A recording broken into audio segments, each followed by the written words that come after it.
Hi everyone and welcome back to my channel. In case you haven't already subscribed, please consider subscribing to my channel since I'm releasing weekly content on news events going on in the tennis world. Last week was a busy one on the ATP and on the WTA as well. Djokovic and Nadal both winning titles. Really exciting times. This seems to be a big race between these top two guys for the number one ranking at the moment. But today's video is not gonna go in the men's direction. I'm gonna talk about women's tennis. More specifically, I intend to talk about Maria Sharapova, who just recently, at the end of February, announced her retirement. I found it a little bit interesting that there was a little bit going on in the media about her Instagram, Facebook, Twitter. She said farewell to the world, but I didn't have the impression that this was a big story, or it would have been really widely covered. But given the fact how big of an impact Maria Sharapova had on the women's tennis, I think she deserves a little bit of time spent in this video as well, especially now that we know that she's announced her retirement. So Sharapova is a former world number one. She's spent 21 weeks at the pinnacle of the WTA rankings. She's a multiple Grand Slam champion, a 5-time Grand Slam champion. She's won each of the slams at least once. She's won the French twice. She's one of the rare people who managed to win a career Grand Slam. She's basically the third youngest person in the women's game to have ever won Wimbledon. When she's been 17, she managed to defeat Serena Williams in the 2004 Wimbledon finals. There are only two players who've been younger to win the singles women's title. One of them was Martina Hingis in 1997 as a 16-year-old, and the other one was Lolly Dop back in the at the end of the 19th century. So that's quite of an accomplishment. Sharapova was part of a very strong Russian generation, alongside with players like Svetlana Kuznetsova, Dinara Safina, Anastasia Mishkina, Elena Dementieva, Nadia Petrova.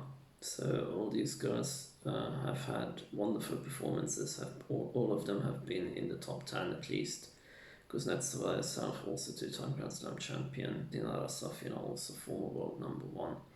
Anastasia Mishkina also former Grand Slam champion. So even though she's grown up in America, she moved there when she was very young, about 7 years old, with her father only. Her mother wasn't granted the visa back in 1994. She's had a tough time, a tough career as somebody who's moved from Siberia to America to fulfill her dream as a top tennis player, and she's very much done that. Imagine already at the age of 17, as I mentioned before, she was a Grand Slam champion. She had a career with lots of injuries, especially on her shoulder. She had something like 2 operations. She had 3 times big breaks because of her shoulder injury. Next to all of her accomplishments as a multiple Grand Slam champion and former world number one, there is also a stain on the track record. She's been tested positive on a banned substance after the Aussie Open in 2016.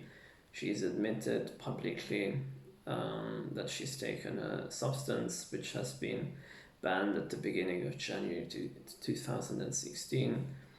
This was a substance which was prescribed by a doctor. She's been taking the substance for a very long time. They did not notice that the substance she's been prescribed by her doctor was something that's been banned at the beginning of 2016. There was an incredibly big debacle about this in 2016 and the beginning of 2017 as well. So in her book Unstoppable, which she published in 2018, she describes it quite in detail, how this whole business went down and what happened to a lot of sponsors, tried to move away from her. She didn't really have the support she thought she would have. In this case, the tennis bodies went pretty hard on her and went tough on her.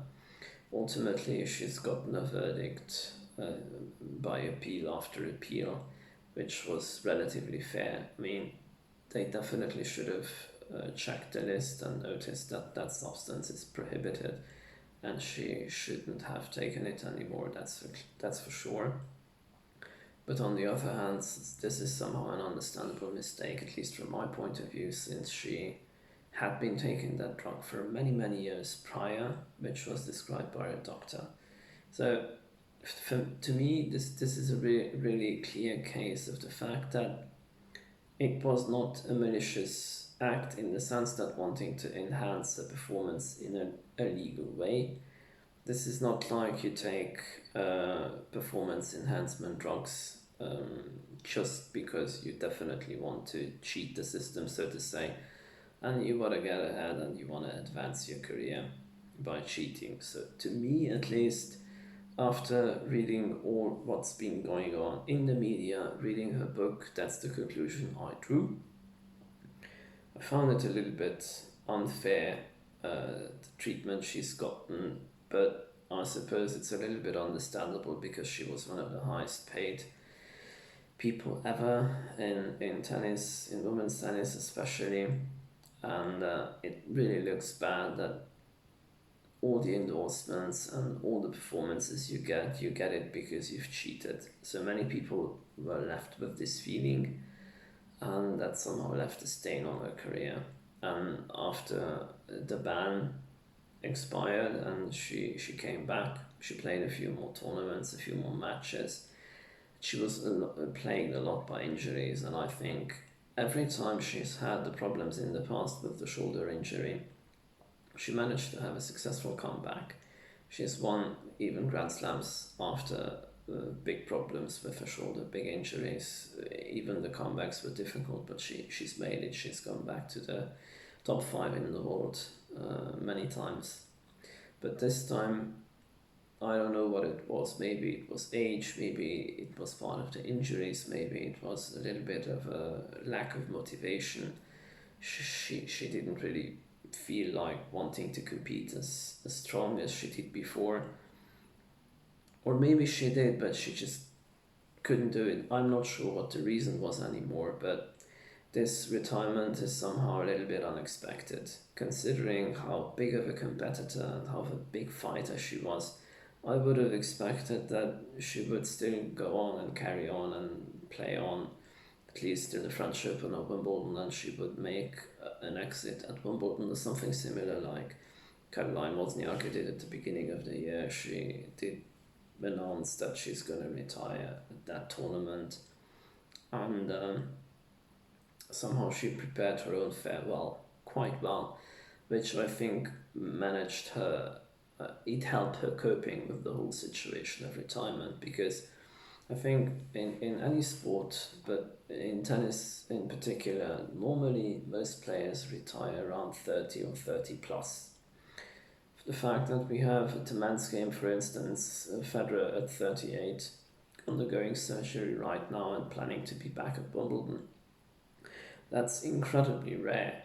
If you look at Sampras's career, if you look at not Agassi was playing till he was 36, which was also a little bit unusual. But if you look at Sampras, Ivanisevic, Jim Courier, Michael Chang, these players didn't really go much long after 30. And in the women's game as well, I mean, if you look at Steffi Graf, she retired just before she would have turned 30. She was still 29 when she played her last match. So from an age perspective, this retirement is not that unexpected.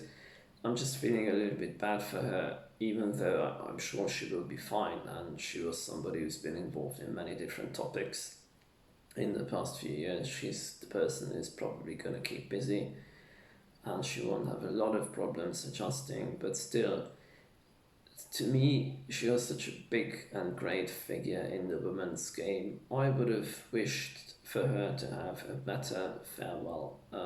Some surroundings where everybody is aware of that retirement, just as Caroline Wozniacki had, for instance, and she's being celebrated at her participation at the last tournament she's attending. I would have wished that she has that as a farewell, but nonetheless, as I said, I'm sure she will be fine, and I hope that tennis will be still part of her life. She could turn up as a commentator or a coach to some of the top players, and I think she could have a very significant contribution still as a coach or as a retired player. So these are basically my thoughts on the Sharapova retirement. Please comment below, let me know what you think, and don't forget to subscribe. See you next time.